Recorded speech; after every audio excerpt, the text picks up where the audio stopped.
Assalamualaikum, hai semuanya, ketemu lagi dengan Ibu Astuti. Hari ini kita akan membahas materi bab 3, yaitu tentang klasifikasi materi dan perubahannya. Nah, segala benda di alam semesta, termasuk tubuh, merupakan materi. Yang pertama kita bahas adalah klasifikasi materi berdasarkan wujudnya. Namun sebelum itu, apakah kalian tahu materi itu apa? Materi adalah segala sesuatu yang mempunyai massa dan menempati ruang. Maksud menempati ruang di sini adalah volume. Berdasarkan wujudnya, materi dibedakan menjadi 3, yaitu zat padat, zat cair, dan gas. Setiap zat tersusun atas partikel-partikel yang sangat kecil.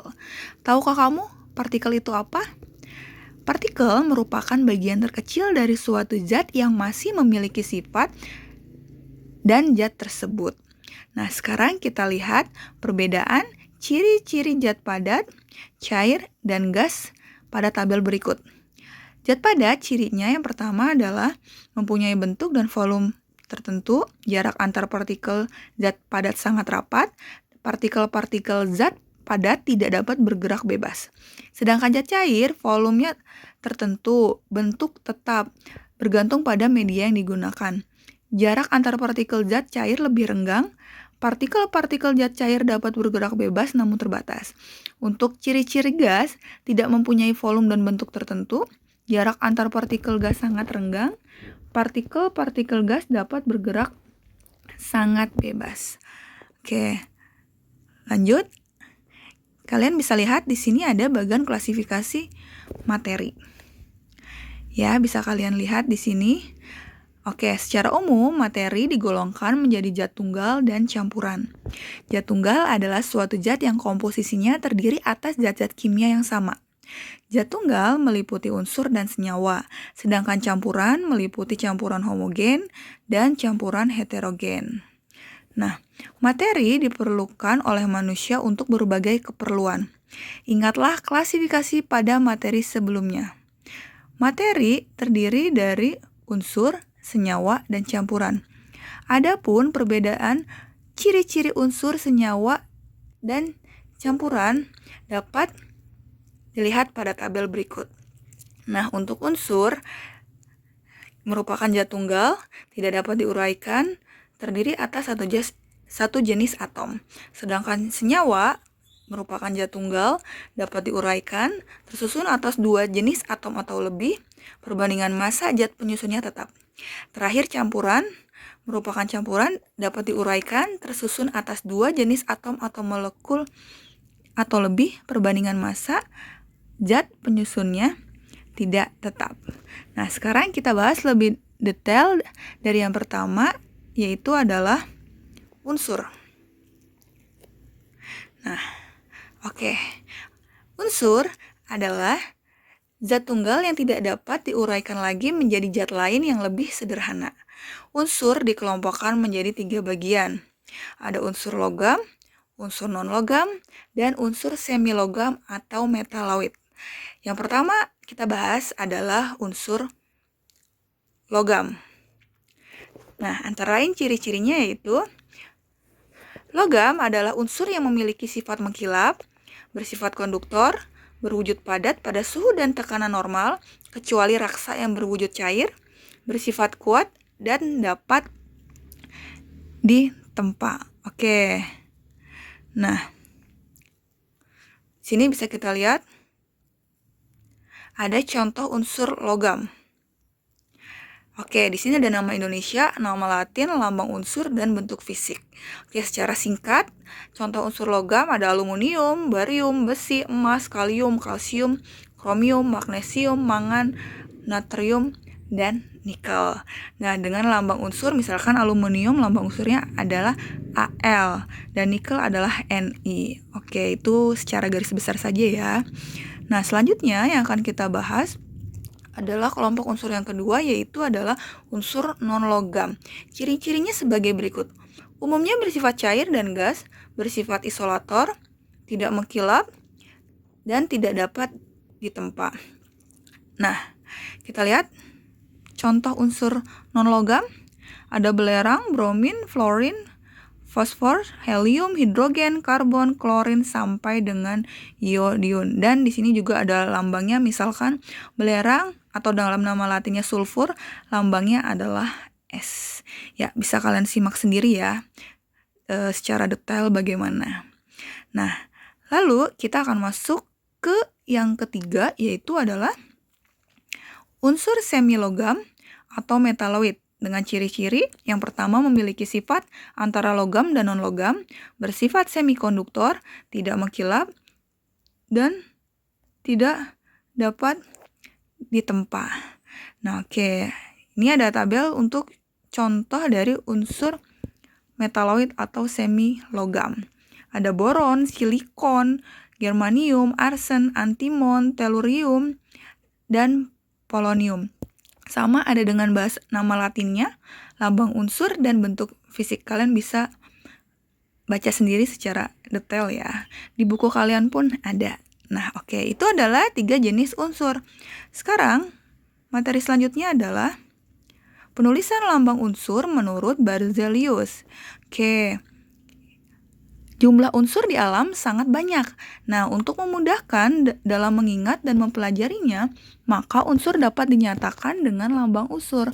Aturannya sebagai berikut. Yang pertama, lambang unsur diambil dari huruf pertama nama unsur yang bersangkutan dalam nama latinnya. Jika hanya terdiri atas satu huruf, lambang tersebut ditulis dengan huruf kapital. Namun, jika ada 2 atau lebih unsur yang memiliki nama latin dengan huruf pertama yang sama, lambang salah satu unsur tersebut ditambah satu huruf lagi yang dipilih dari namanya. Huruf tambahan ditulis dengan huruf kecil setelah huruf pertama. Oke, itu dia adalah aturan penulisan lambang unsur. Selanjutnya, yang ketiga adalah senyawa. Pernahkah kalian melihat ibu kalian memasak menggunakan garam dapur dan gula? Oke, zat-zat tersebut merupakan contoh senyawa. Senyawa adalah zat yang tersusun atas 2 unsur atau lebih yang berbeda dan dapat diuraikan menjadi zat yang lebih sederhana melalui suatu reaksi kimia. Sekarang kita akan lihat contoh tabel senyawa. Contohnya di sini adalah nama senyawa, kemudian rumus kimia dan fungsinya. Misalkan nomor 1 adalah natrium klorida, jika ditulis rumus kimianya adalah NaCl, dan atau kalian biasa dalam kehidupan sehari-hari menyebutnya adalah garam dapur. Kemudian di sini juga ada natrium hidroksida atau rumus kimianya NaOH, fungsinya adalah sebagai pengering. Dan sampai yang terakhir kalian bisa baca sendiri ya, yaitu ada air, rumus kimianya H2O, fungsinya sebagai minuman. Oke, kalian bisa baca lagi secara detail di buku paket kalian. Nah, itu adalah contoh dari senyawa. Selanjutnya adalah campuran. Nah, pernahkah kalian melihat tukang kayu membuat adonan semen? Adonan semen merupakan contoh campuran karena merupakan gabungan beberapa zat tanpa melalui reaksi kimia. Jadi, campuran merupakan suatu zat yang terbentuk dari 2 zat atau lebih yang masih memiliki sifat asalnya. Oke, campuran dibedakan menjadi 2. Ada campuran heterogen yang pertama, yaitu campuran yang penyusunnya dengan mudah dapat dibedakan. Contohnya campuran air dan tanah dan batu kerikil. Ada juga campuran pasir dan kapur. Selanjutnya ada campuran homogen, adalah campuran yang penyusunnya memiliki susunan yang sama dan seragam. Misalnya minuman teh, susu, campuran air dan garam. Oke, itu merupakan contoh dari campuran homogen. Nah, materi yang terakhir adalah larutan, asam, basa, dan garam. Oke, larutan terdiri dari zat terlarut dan pelarut. Dalam suatu larutan, jumlah pelarut lebih banyak daripada zat terlarut. Nah, penggolongan larutan dapat digolongkan berdasarkan atas sifatnya. Suatu larutan dapat memiliki sifat asam, basa, atau garam. Oke, yang pertama kita bahas adalah larutan asam dengan ciri-ciri sebagai berikut. Yang pertama, mempunyai rasa yang masam, dapat mengubah warna pada kertas lakmus biru menjadi merah, bersifat korosif, mempunyai suatu pH yang kurang dari 7, dapat menghantarkan sebuah arus listrik, kemudian melepaskan sebuah ion hidrogen, dan contohnya misalkan yang termasuk larutan asam adalah cuka, jeruk, lemon, dan lain-lain. Itu yang biasanya dapat kalian temukan dalam kehidupan sehari-hari ya. Oke. Lalu yang kedua adalah larutan basa. Cirinya sebagai berikut. Rasanya pahit, dapat mengubah warna pada kertas lakmus merah menjadi warna biru. Dapat juga menetralkan sifat asam, mempunyai pH yang lebih dari 7, menghasilkan ion OH-, kemudian bersifat elektrolit. Contohnya adalah sabun mandi, sabun cuci, sampo, dan obat mah. Oke. Dan yang ketiga adalah garam. Ciri-ciri larutan garam yaitu dapat menghantarkan arus listrik, tidak dapat mengubah warna pada kertas lakmus merah maupun biru, mempunyai pH 7, contohnya adalah garam atau NaCl, natrium klorida. Gimana caranya untuk menentukan indikator sebuah larutan itu asam, basa, atau garam? Di sini kita bisa menggunakan dua indikator. Ada indikator yang pertama yaitu indikator alami yang bisa kita ambil dari bahan-bahan yang alam, yaitu kol ungu, kulit manggis, bunga sepatu, bunga bugenvil, pacar air, serta juga kunyit. Sedangkan untuk indikator buatan, kita dapat menggunakan kertas lakmus untuk menentukan larutan tersebut asam, basa, atau garam. Oke, nah sekian materi pada pembelajaran kali ini. Semoga kalian semua yang mendengarkan bisa memahami materi yang telah disampaikan. Materi berikutnya akan kita bahas seminggu depan. Oke, terima kasih.